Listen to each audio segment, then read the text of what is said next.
Bom dia, a gente vai apresentar um pouco sobre o Analyzing and Improving the Image Quality of Style Gun, que é do pessoal da NVIDIA, toda essa galera.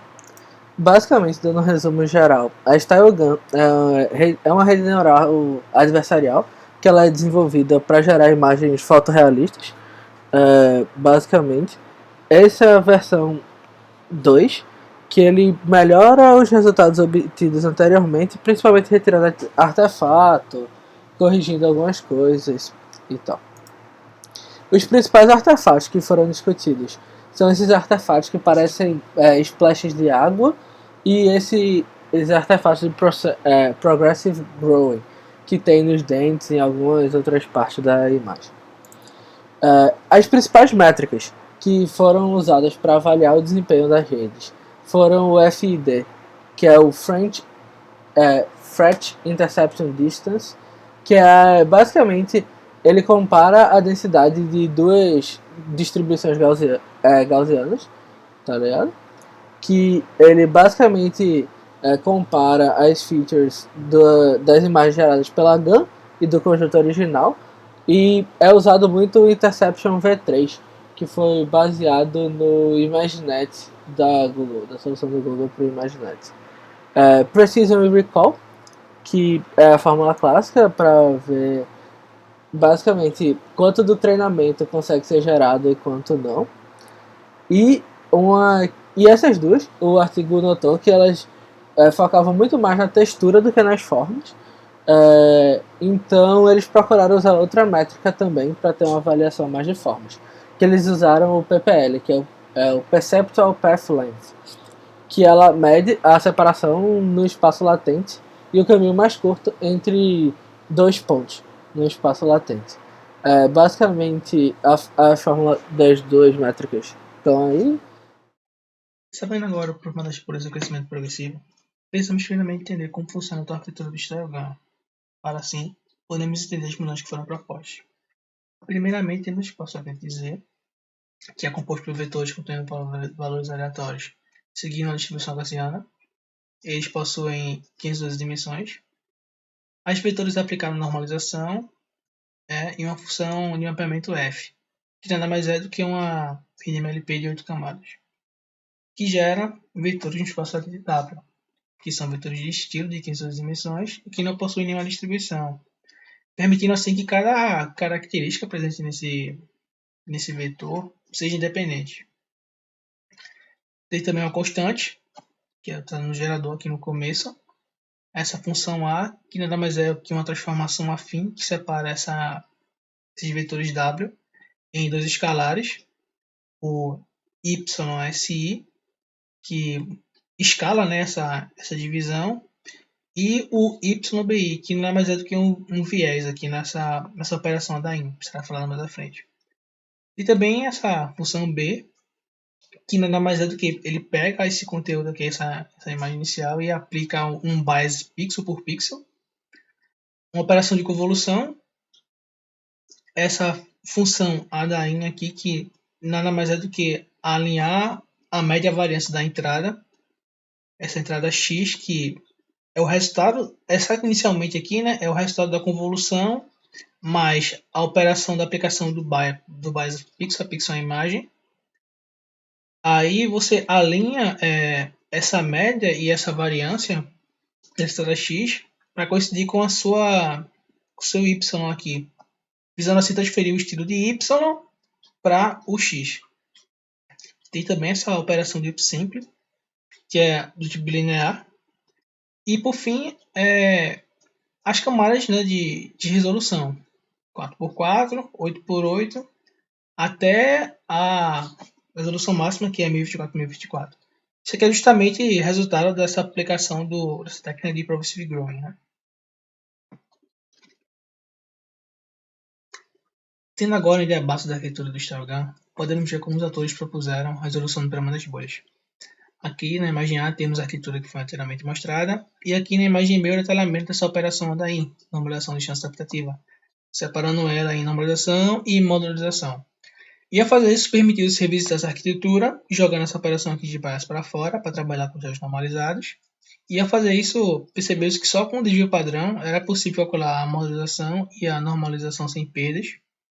E também que remover essa operação de base normalização aqui da constante inicial não causava nenhuma perda observável. Além disso, os autores detectaram que essa operação ADAI, modulação e normalização, aplicada a cada mapa de características separadamente, destruía a magnitude das características em relação às demais. E aí, isso causava justamente o das bolhas. Isso foi corroborado quando eles removeram essa operação de normalização aqui. Percebeu-se que esse problema era resolvido, só que isso sacrificava alguns controles específicos de escala. E aí, para resolver isso, eles visitaram essas duas operações, fazendo com que a modulação dimensionasse aqui os pesos da convolução, como mostrado nessa equação, e a normalização, que foi chamada agora de desmodularização, compensasse isso daqui, fazendo justamente o efeito inverso, dividindo esse peso modularizado pelo desvio padrão dos pesos de convolução. No tocante de qualidade de imagem, os autores indicam que métricas como o FID ou então Precision Recall, por mais que consigam ser bons indicadores de certos aspectos do gerador, eles não apresentam a correlação direta entre seus valores e a qualidade de imagem percebida pelas pessoas. Eles também adicionam que encorajar esse PPL mínimo, por mais que tenha ganho no curto prazo, acabam por, durante o treinamento, gerar imagens degeneradas, sem muitas features. Para resolver esse problema da degeneração de imagens, os autores usam de regularização, que é basicamente uma técnica que o objetivo principal é diminuir o overfitting, e no caso do StyleGAN também tem um importante papel na transferência de estilos. Eles primeiramente perceberam que não era necessário aplicar regularização todo mini batch. Eles perceberam que essa regularização só precisava ser aplicada a cada 16 mini batches, sem ter nenhum tipo de perda. E também eles economizaram em tempo de máquina e uso de memória. Então os autores agora criaram sua função de regularização.